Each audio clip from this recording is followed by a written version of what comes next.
Please. So our next speaker is Christopher Yu. I'd like to have invite up, and he'll be talking about another interesting dimension of the future of the internet, especially in the U.S. Christopher. Well, I'm delighted to be here. Among my many hats I wear, I actually have a secondary appointment in the computer science department where I also teach. And we're trying to build a major interdisciplinary initiative built on the premise that lawyers and policymakers need to understand the technology a lot better. What's been interesting to me in the part of this presentation is there are aspects of the policymaking world and the economic side of this that technologists need to understand better.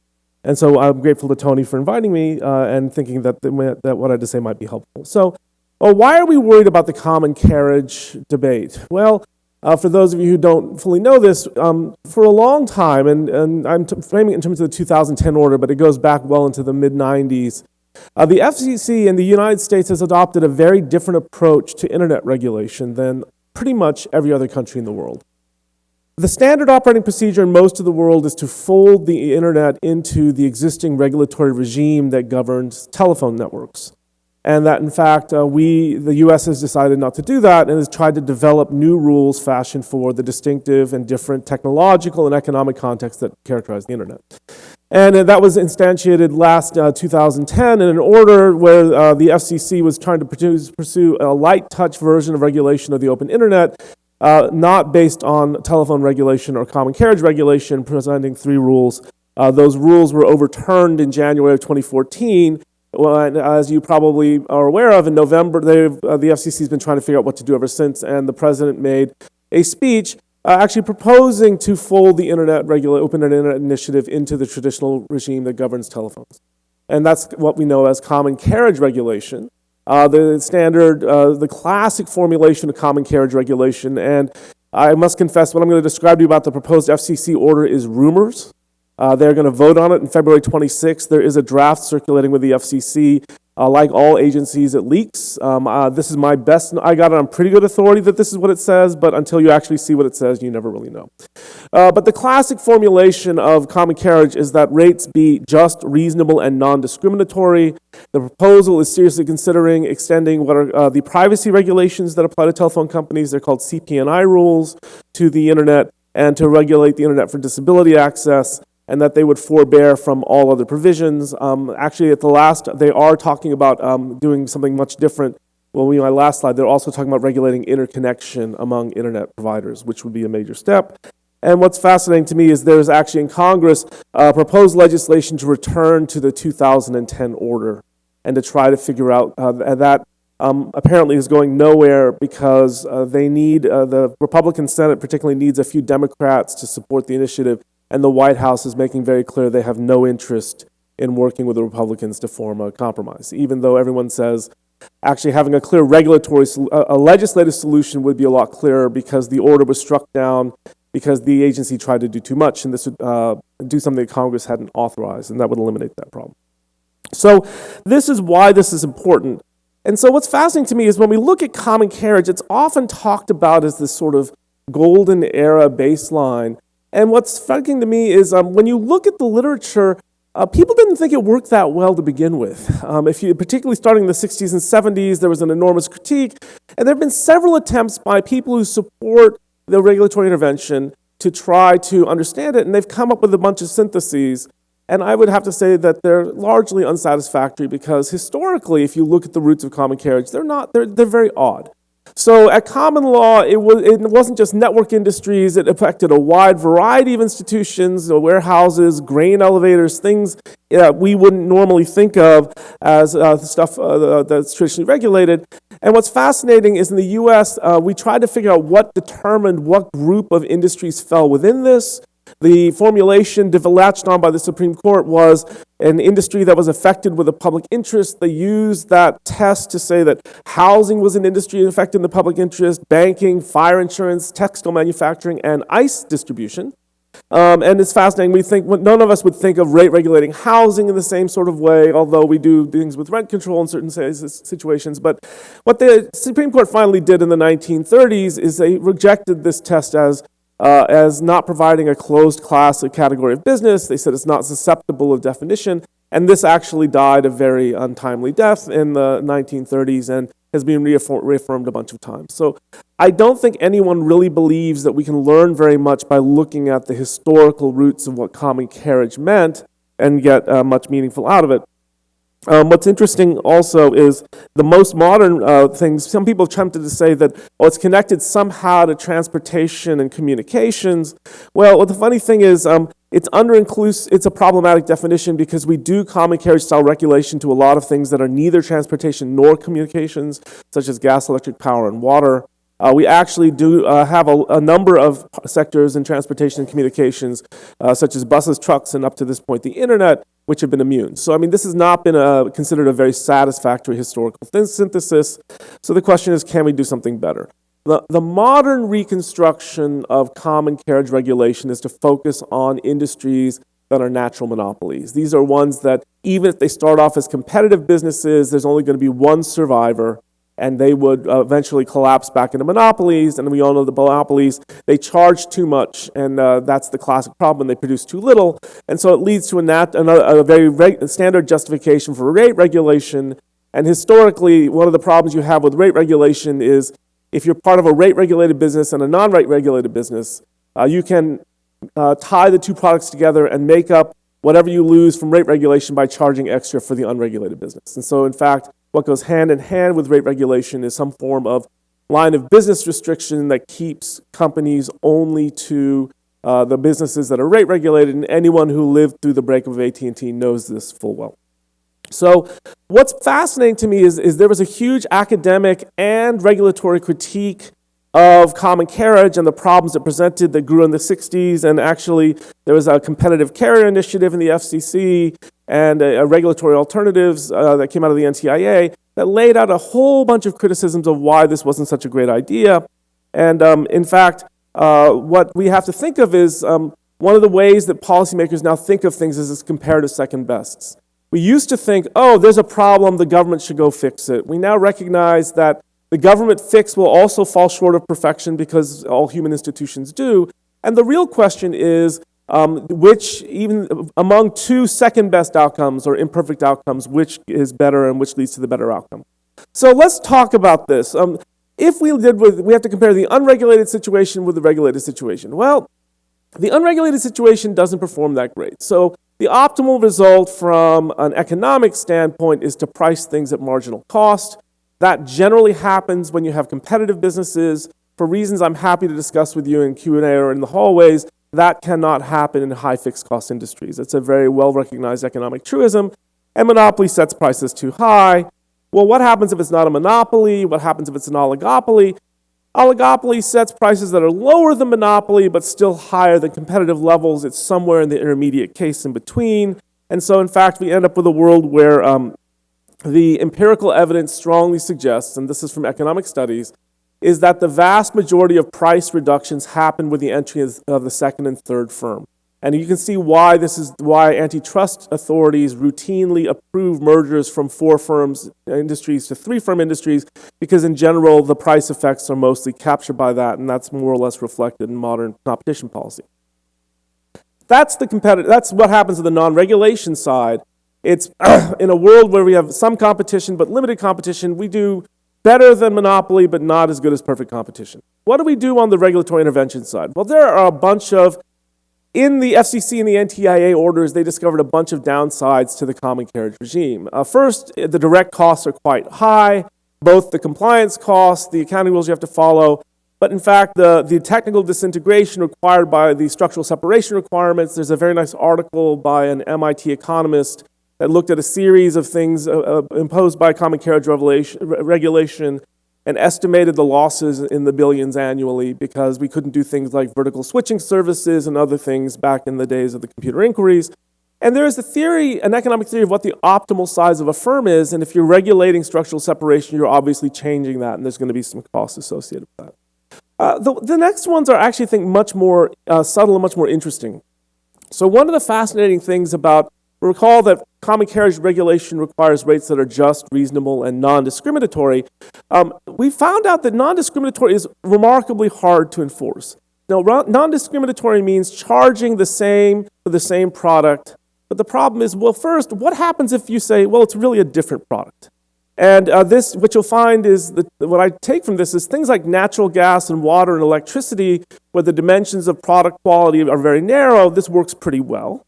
But when you have extremely sophisticated products, it tends not to work very well.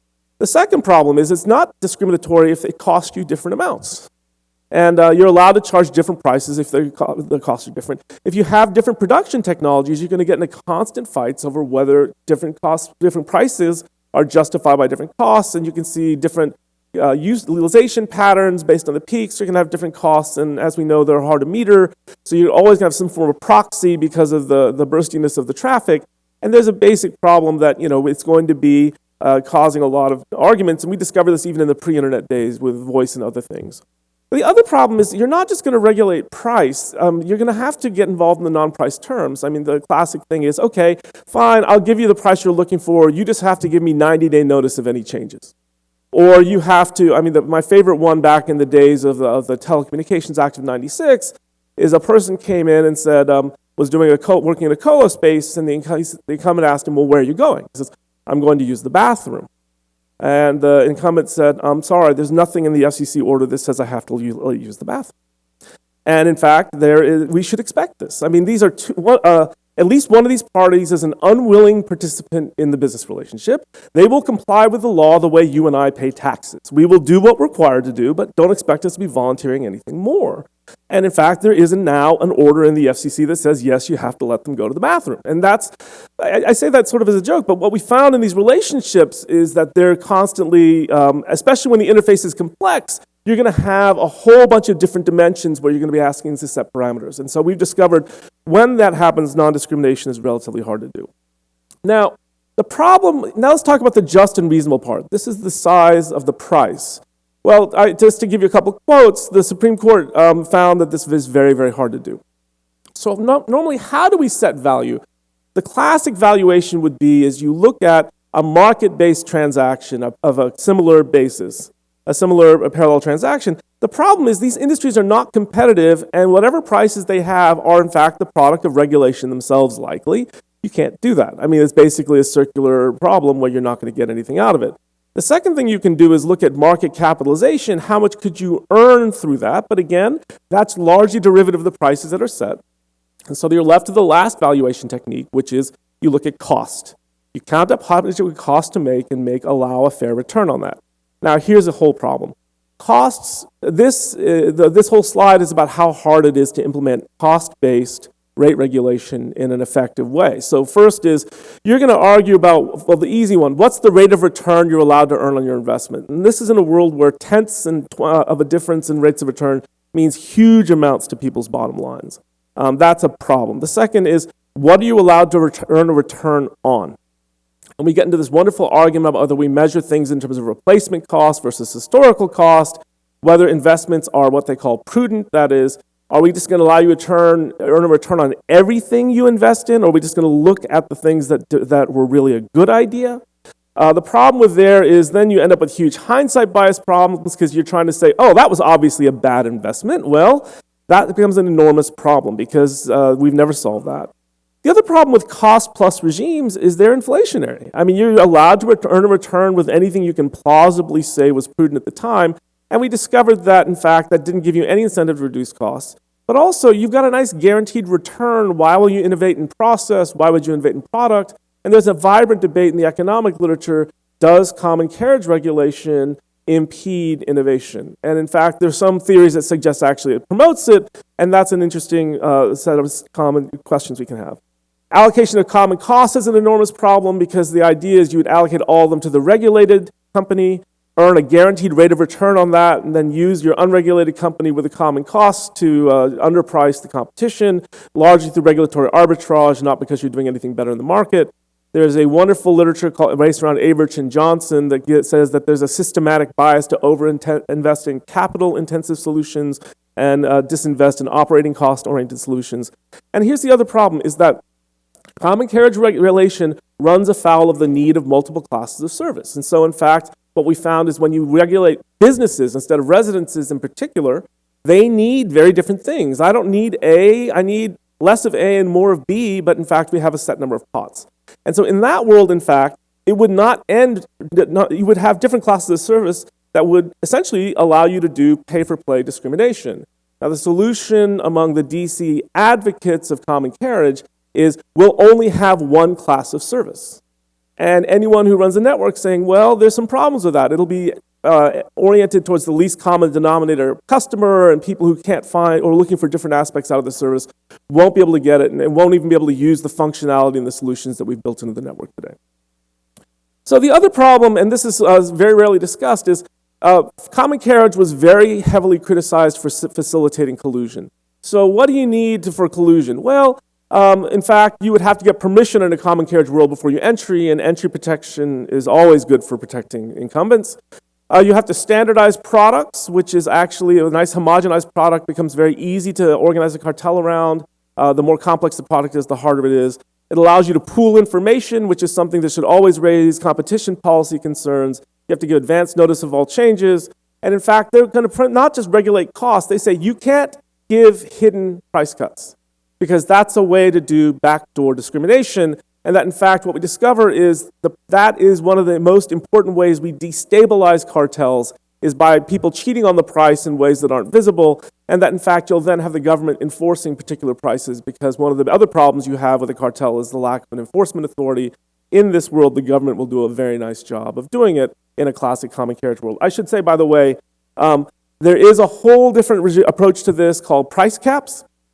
I have some writing on this.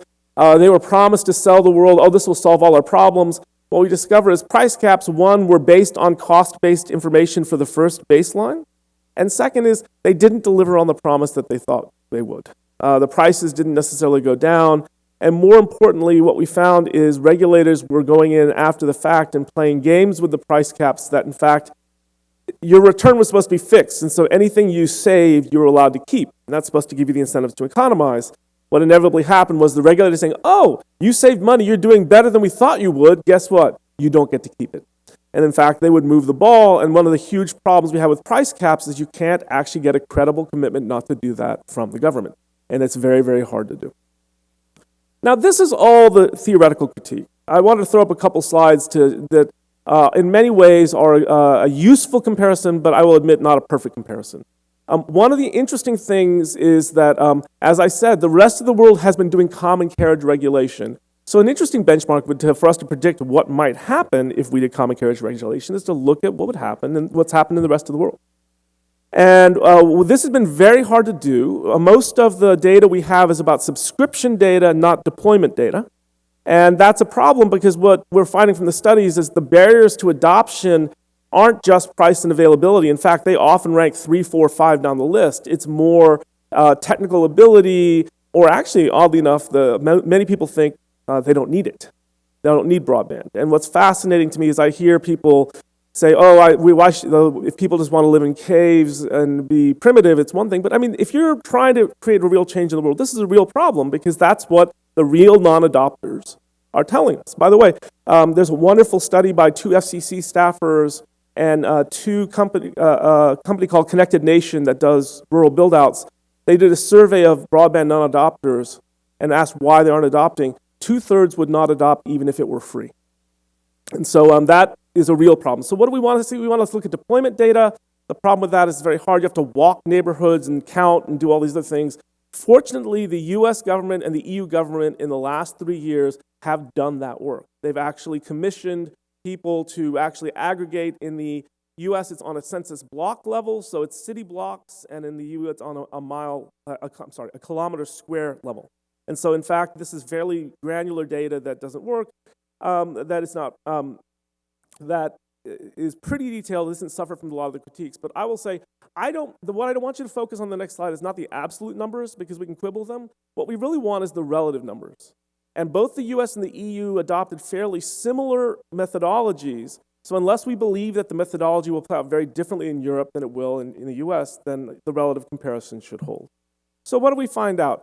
In fact, at 25 megabit coverage, which is one of the 2 levels of service that we have, the other one being 200 kilobit per second service, where guess what, we're both at 99.5%. The U.S. has been running substantially ahead of Europe on a consistent basis, and this is the EU proper in the countries. They actually have another data set with 4 additional countries.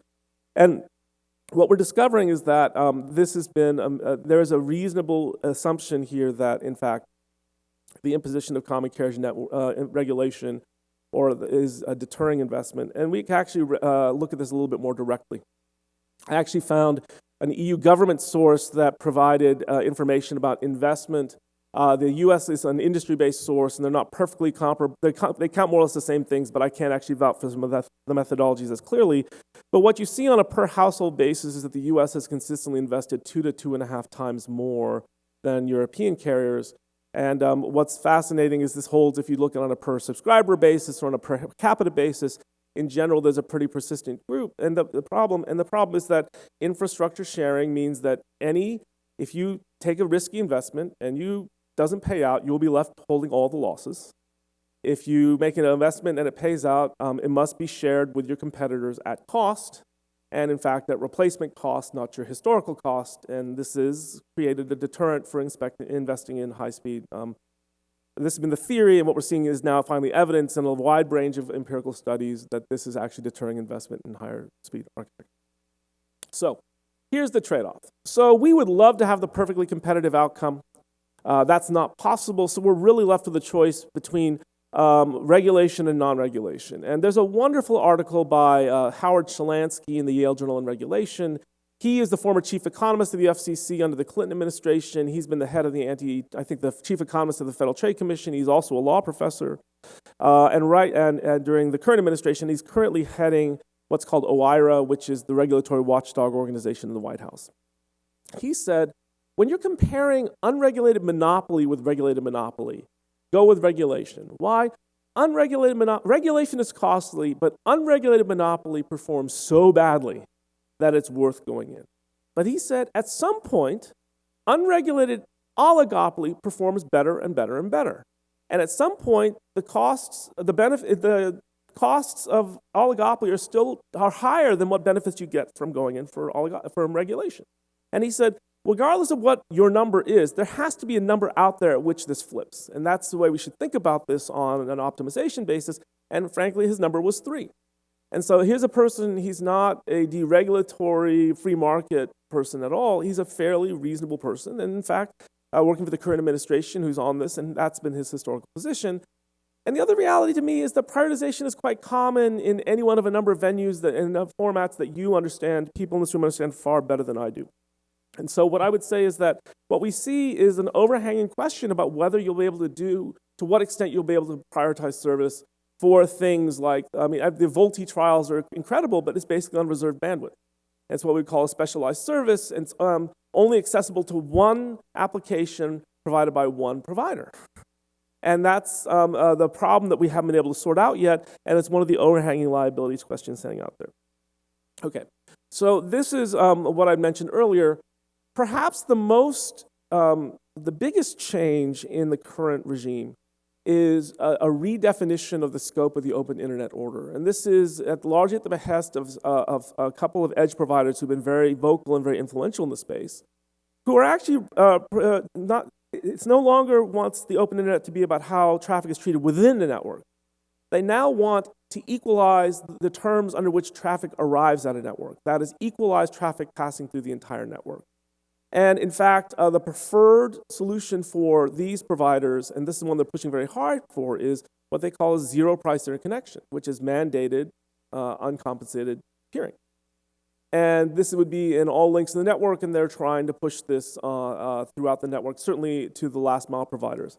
And this has become a big problem, which is what's fascinating to me is I just don't understand when we have roughly 45,000 networks currently interconnecting through arm's length transactions, with packets traveling by different paths through the network, the idea that similarly situated traffic should arrive on the same economic terms with the same latency, I simply don't understand what that means without a radical reconfiguration about how networks connect with one another.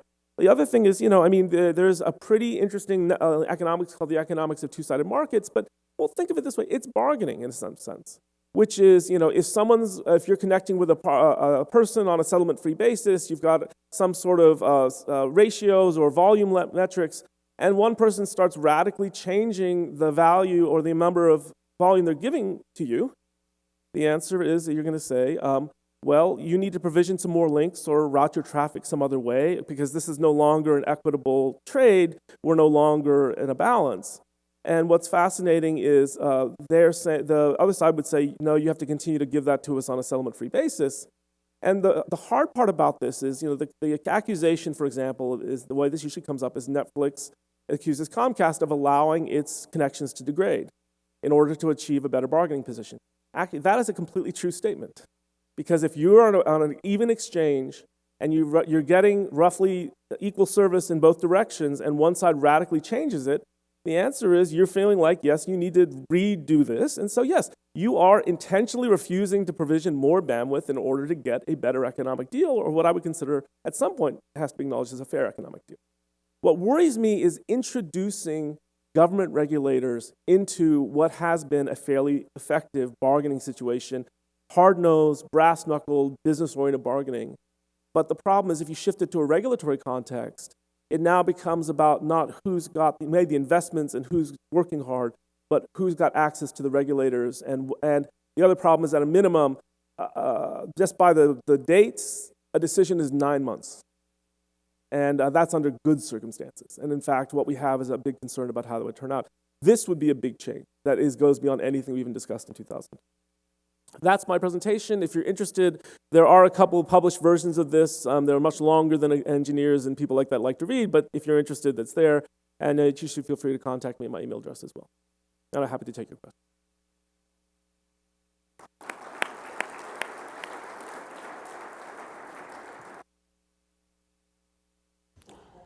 I think we have at least one at the mic. You were first. Kevin Bloomberg, The Wire. Sure. Your neighbors to the north have had a regulated environment for many years. Culturally, we're kind of similar, but we're not that, there are some differences. So I would definitely suggest that people look a little closer to home when investigating regulated frameworks. The hardest thing about a regulated framework is the incumbents look at a scale of years, whereas the internet and technology is generally in months. And regulators are not set up for the speed of technology changes, at least what I've seen over the last 10 years. That is the hardest part. Finally winning regulation pricing, as an example, on dial-up doesn't help anybody. Or T1s, or things that are no longer technology relevant. And that's probably the hardest thing today, is making sure that if you are going into a regulated environment, that you are getting access to the technology both today and tomorrow. So the Canadian comparisons are wonderful. I've actually done some work on that and then sponsored some conferences. Canada never had a breakup. And in fact, never broke up AT&T. They never broke up Bell Canada. And in fact, they ended up in a very similar economic condition. What's fascinating is actually the Canadian regulators decided not to regulate open internet because they decided some of the other backdrop regulation they had in place made that unnecessary. What is fascinating, so it's hard to compare them in some ways, but what I would say, to go back to the first slide, is basically the default is this is going to be regulated in this way, an ex-ante prescriptive way. And you have to go to the agency to ask for what's called forbearance. The thing that worries me about that is it reverses the presumption that we've had, is that the presumptive answer, the default answer is yes, you can do it, until there's a proven to be a problem, then someone will step in and make you stop. I've always supported some form of open internet regulation, don't get me wrong, but I would like it to happen to demonstrated problems based on evidence, not on speculated problems, where you imagine everything that could go wrong and set up a regime. The problem I have is in the form where you're required to go do forbearance, if you want to do something different that technically violates the rules, your default answer instead of yes is now no, until you convince a regulator otherwise. And so I would think that what we're fighting over actually is the form of the enforcement mechanism more than the existence of an enforcement mechanism. Hi, Patrick Gilmore, Markley Group. I'd like to point out that is not Akamai, that's Markley Group. So specifically, your last set of comments was important because you say things like Netflix, and you use them. I'm just using them because you did. Netflix suddenly dramatically changed how much traffic it was sending to Comcast. If I'm Netflix, and I've never worked for Netflix, and I don't work for Netflix now, but if I am Netflix, I'm thinking I spent billions taking this in, billions paying for this content. Your users dramatically changed the request that they sent to me. And going back to one of your other points about oligopoly being unregulated at 3 is better than a regulated monopoly. Well, Comcast is a monopoly because especially if you look at that 25 megabits you put up there, less than half the United States has more than one choice at 25 megabits. So now I look at it from the other direction. Instead of saying, well, Comcast is suddenly getting a whole bunch more, obviously they're going to change the rules so they can get an economic benefit out of this. Netflix is looking at it as a monopoly just changed the rules because they did something to me. They asked me for a lot more. I'm giving it to them for free. It cost me a lot of money. And I have competitors out there because the switching cost from Netflix to Hulu or iTunes is 0. Whereas the switching cost from Comcast to somebody else, at my house anyway, is infinite since there is no one else. I'd have to literally trench the road. So I think that at least to me, that put it in a totally different frame. And it's amazing how you're standing up there going, well, I actually think regulation in some cases is good. And you ended your talk with, see, Comcast should lower the amount of links they have to Netflix so they can get an economic benefit. I didn't say they should lower them. I said they paid for a certain number of links. Well, let's back up. A couple things, what I would say. First, Netflix is a fantastic company. And if you see the roller coaster ride where they've been on, they were at 14 bill, they dropped down to 1. Now they're riding at about 25 because of investments they've made in content, billions of dollars in forward contract. And if the reason they have bargaining power in this space is because of those investments, then they deserve every ounce of bargaining leverage it gives them. The second thing I would say is, in fact, they are going to network providers and deploying their own CDN. And in fact, stuff they used to get paid to pay people to terminate, they're saying, guess what? My content is so popular with you, you're going to start terminating this for free. And you know what? Again, if that's because they've created a great product, which they have, more power to them. Don't get me wrong. Now, I would step back. Another way you can look at this is, this all happened when Netflix changed transit provider. When they were using other transit providers, they had no problems with this. And so, in fact, what you can think of is this is an endogenous choice that, in fact, they were looking for a... Factually incorrect. Well, anyway, it's interesting. So I don't want to get in an argument over the facts in the sense that... You're entitled to your own opinion, not your own. I'm happy to discuss an argument over facts in a different venue because this is not exactly a way, one that's greatly conducive to it. And in fact, I hope we do get to the facts. One of the interesting things, I'm relying primarily on Dave Clark's MIT study of the behavior and change of the transit links, the 3 primary transit links between Netflix and Comcast. Let's go ahead and talk But about this afterwards. I agree. That's what a database thing. I'm not trying to duck the data. In fact, I think the data is absolutely critical. But set that to one side. The question to me is, what is going to be the better mechanism where, in fact, we're going to have to get in a conversation like this over figuring out what a fair interconnection rate would be. And on some level, we have 2 choices. We have bilateral negotiations, and we have, right now, the FCC. And this is about, you're all here to make up your own minds, but that, if you want to frame the discussion, that is the one. Neither one's going to lead to a perfect outcome, and if we're looking for a perfectly fair outcome, that's not going to happen. The key is, the question is, which one's going to get closer to the outcome and create a world in which we will get the dynamics we're looking for? No argument. All right. Hi, Dave Temkin, Netflix. Yes, Chris Libertelli says hi. Oh!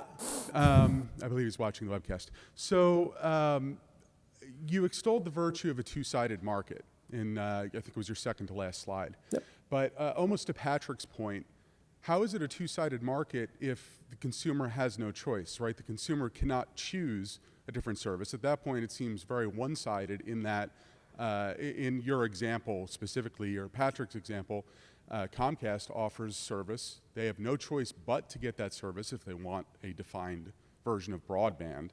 How is that a two-sided market? Aside from calling up Comcast and threatening to cancel to get some incentives to stick around for another year, that certainly seems like a one-sided market to me. Well, okay. Okay, two-sided markets are a very technical term. Sure. It's a form, and in fact, really what you're talking about is the terminating access monopoly, which is an independent problem from the two-sided market. The two-sided market is a version of what I would call, a very specialized version of what we call network economic effects. Network effects, for all of us who lived through the VHS beta thing, it's like either one was fine. What we really wanted to know is what everyone else was going to adopt. Yep. We wanted the value as being part of the largest network. And in fact, what we discover in two-sided markets, the value is determined not just by the number of people in the network, but you divide the network into two classes, and it's the number of a particular kind of, the other kind of actor. So the easy example that we always make for laugh is if you look at a singles bar for presumably heterosexuals, you don't care the number of people in the bar, you care the number of the people of the opposite sex. And so the value is not based on the total size of the network, but the size in the other class. The classic example of this is advertisers care not about the total size, but you divide the network into advertisers and viewers, and you care about the size of the viewers. And in fact, you get a very interesting dynamic that goes through there. And credit cards between card holders and other places. This is the question is, clearly advertising-based parts of the network, advertising businesses have traditionally been regarded as two-sided markets. What the economic result suggests is two things, is that there is no logical or no theoretical way of who should be paying whom. Sometimes the money should be flowing this way, sometimes the money should be flowing that way, and it's hard to say ex ante that there is a distinctive way the money should flow. The second thing that's kind of funny, and if you want a motivating example, okay, this is about the way the money should flow. In broadcast television, we had the CBSs, the ABCs, and the NBCs of the world creating networks, and we had local television stations who were the last mile distributors. Back in the day, the networks paid the broadcast stations to be part of the network. Now, they weren't doing that out of charity. They were an advertising-based business. Having broader connectivity, receiving the advertising was good for them because they'd make it back in advertising revenue and then some. Now, what happened was they used to pay them all the same thing. They started going to the weak stations and say, guess what? You don't reach nearly as many customers as these other people. You're going to have to take less. And they went to the really weak stations. They're going to say, you either have to invest more in your facility or you're going to have to pay us to stay part of the network. And what I hope to do is to get people fighting by making investments to improve their bargaining position. And that's the dynamic we're seeking to unleash that I think Netflix is the perfect example of, that they actually have done those investments, and it has increased their bargaining position in a lot of different places. The problem is that when you start to do this, one of the odder things about two-sided markets is anything that makes something profitable on one side of the market lowers the prices on the other side. Why? If advertising became more profitable, it's better for CBS to subsidize more because they'll make more money. And so what you end up is this very odd set of dynamics, which is called the seesaw principle in the literature, that is very, very hard to unravel, and it's very, very hard to make general things, oh, the money should be flowing this way or that way. In fact, the literature says exactly the opposite. You cannot say ex ante which way the money should be flowing or if there should be zero and no money flowing at all. And so it's all about, you have to get the numbers and make it work. Absolutely. And, I'm not going to rehash the question. I think you got it in that when I try to use two-sided market, I'm talking about the larger ecosystem, not just a consumer paying for just their broadband service. But and they do a lot to teach us about network effect at Netflix, for example, because it's certainly a great example. But using the VHS or beta example, in my opinion, is not really true to what the market is doing at this point. At that time, you're right, consumers had a choice. They could pick VHS or beta. Most of us would agree in the room that beta was actually a superior technology, but didn't win, didn't get ubiquitous, hence it lost out on the network effect. But the point is, consumers had a choice between two potentially equal or better products. They chose the lesser one, but they were able to make that choice. Thank you. So it is important to isolate the different problems because the fixes for each one are completely different. So what I would say is if you look at the two-sided market literature, just the two-sidedness of it, it does not depend on whether the one side is a monopoly or not. The two-sided effect it still exists regardless if it's a monopoly or competitive. Because it's a fact, it's about the demand elasticity on either side to the other side of the market, which is fancier than I want to say, but you have to do that analysis. Now, there is a separate discussion about a terminating access monopoly in the places they charge. That has to be analyzed separately. But in fact, there are some models that suggest that in fact there are some welfare benefits in an odd sort of way. Sometimes in a two-sided market analysis, if one side is a monopoly, you have to just look at how the defects are and whether they balance each other out. Thanks. I'm just going to close the mics after those two folks standing here to make sure we stay on time. Thanks. Jeff Houston, APNIC. I'm not from the US. And when you started that talk, you actually mentioned that the US was almost anomalous in not treating particularly local access as part of a regime that was in the spirit of common carriage, if not by the letter. And then you point out all of these wonderful reasons why this anomalous position leads to so-called better outcomes. Why is the rest of the world insane in not following what you're following? Or is there something else going on? Because the outcomes are not all that different. The price I pay is not much different to the price you pay. The amount of broadband infrastructure is roughly equivalent. And in both markets, local access is a monopoly because those markets are sub-additive. And the barriers to a second competitive entry are so high that in every single case it becomes an access monopoly, and those monopolists in an unregulated market extract monopoly rental for access to those users.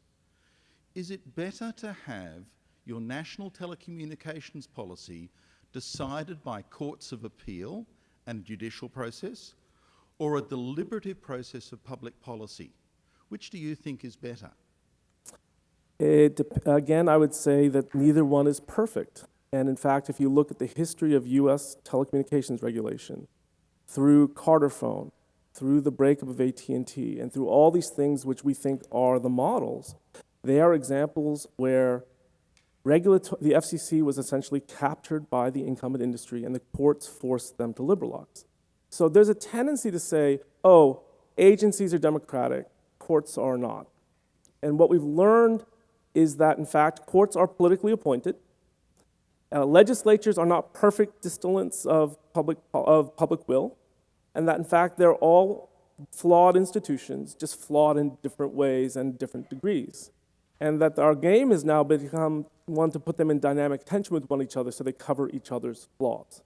And in fact, I would say that it is not at all clear to me that the FCC's track record in network regulation has consistently been something to uniformly celebrate. They've had some very successful things. I think actually declaring this to be outside of traditional common carriage regulation is one of them. They've had a number of situations where they've done actually very badly, and that in fact the primary mover to make them justify what they're doing is in the public interest has been the courts. So I would say there is a role for the courts here that's very positive. I'll back up and say one other thing. I started off with a hook to try to get the talk going. It is an oversimplification. One of the things I'm also doing is I'm studying Pacific Rim countries who are on a government subsidy model that is very, very different than the ones in the rest of the world. That is very much open to public debate too, and I've run some numbers. I'm happy to share them with people who want to talk, but it's not quite ready for prime time yet, but I think they're instructive.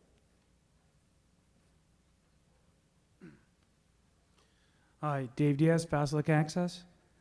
I realized as I walked up here, this is my 21st year of attending NANOGs and doing networking, and this is an old argument. I've worked for the RBOC, I've been CTO of what's now Cogent, I've been subpoenaed by the DOJ during telecom mergers twice, and actually I looked over and I see Bill Norton. We spoke about this on a panel in 1998 at ISPCon. And so the talk about who owns what and who pays what, and what if the content people get together and make a little coalition and go after and say, we're going to de-peer you guys unless we have open and free peering. One interesting fact, and I think Dave Temkin hit on it, and a lot of people are upset about, is that my former clients, and they're former because they no longer really exist, Northpoint, Covad, Rhythms, Blue Star, I mean, these were DSL companies. We had options in the last mile. Many of us might choose a more expensive option because we want, public IP space or whatnot. We have no option. I mean, I certainly don't. In several of my locations, I know people that don't. If it's not good at Bill's house, he's sort of stuck with, maybe LTE. But the issue is, if we had an option, we might pick a different one and get beneficial access to the content, or direct, let's say high-speed access to Netflix. That would encourage the Comcasts and whatnot to perhaps do more open peering. One issue I think we all have is that these people didn't build the network without some kind of benefit, in that they got rights of ways given to them by some government, whether it was the munis or whatnot. They've also fought to prevent munis from building their own fiber networks. So I think some of the frustration here, and Patrick certainly is very respectful, even if he sometimes doesn't come across that way, means to say that if we had a choice and one choice was bad, we would pick the second choice, which would encourage the first company to perhaps change their policy. Right now, there is no choice, so hence why Dave is upset that, or not so upset, but what's the encouragement? Where do we go from here? How do we open up? Why isn't regulation, at least at the last mile, the answer? Or going back to the rules we had maybe when we had competition with the North Points, COVADs, and Rhythms? So first, it is an old fight. And what's fascinating to me is, to use a very gross simplification again, there's been an old fight in the space between the net heads and the bell heads. And I do think that the net heads have won almost every round of that fight. I do think the net heads at this point do suffer from a lack of history. And that, in fact, that they have imbued the notion of common carriage with qualities that I don't think it supports. That's been the fundamental point I'd make, and what I'm going to make in the talk. So what bothers me most, I think you're right. What bothers me is that's not how we're talking about this issue. If the issue were designing policies that would create more choice in the last mile, I think that's a healthy conversation to have. In fact, the open internet debate is about not preserving, increasing competition in the last mile. It's about promoting innovation and competition in the edge. Now, I do think there's a relationship between the two, but if you frame the issue correctly, I think that you have, on the last mile, you will actually think about policies in a different way. Because all of a sudden things like, how do we create a friendly investment architecture for that allows people to earn return for extremely risky investments? And taking that seriously is an issue that doesn't get framed quite the same way. And in fact, what you see is in other debates, that's just not done that way. So I will accept what you're saying, and in some sense, what the gentleman from Netflix is saying. I just wish, my problem is, that's not how we're talking about this issue. We're talking about promoting edge for its own sake, instead of focusing on what I think is the real policy problem, which is the lack of options in the last mile. But that requires a different set of policy. You talk about muni, you talk about all these other things, but it's fascinating to me then all of a sudden looking at how we get them to get a fair return and no more is a very different question than what we've been talking about now. Well, I would think that, I know that the mics are closed and no one else can come up, but I would suggest that would be a lightning talk to have, because I think that there's a lot of people here that'd be very interested in coming up with solutions or perhaps suggesting regulatory, some kind of process for the last mile. And I think that would probably I agree with you. The complicated thing is the standard watchword in competition policy is you're supposed to protect competition, not competitors. In fact, you're supposed to benefit consumers, not competitors. And usually, encouraging particularly competitors is beneficial. But sometimes it's not. And what you'll find in this space is we have to separate the people who are arguing their company's interests and really map on how that's going to promote things more broadly. And that, I'll tell you, anyone who's been through antitrust litigation, that's very hard to do. But I actually think that is the debate we have to have, which is understanding that, in fact, the consumers benefit from exactly the problem you're talking about, which is not just the edge services, but we need the more investment and the next generation of broadband and the forklift upgrades that we're going to need at some point, that we need to create an environment which that's possible as well, and that yields consumer benefit as well. It has to be balanced between the two.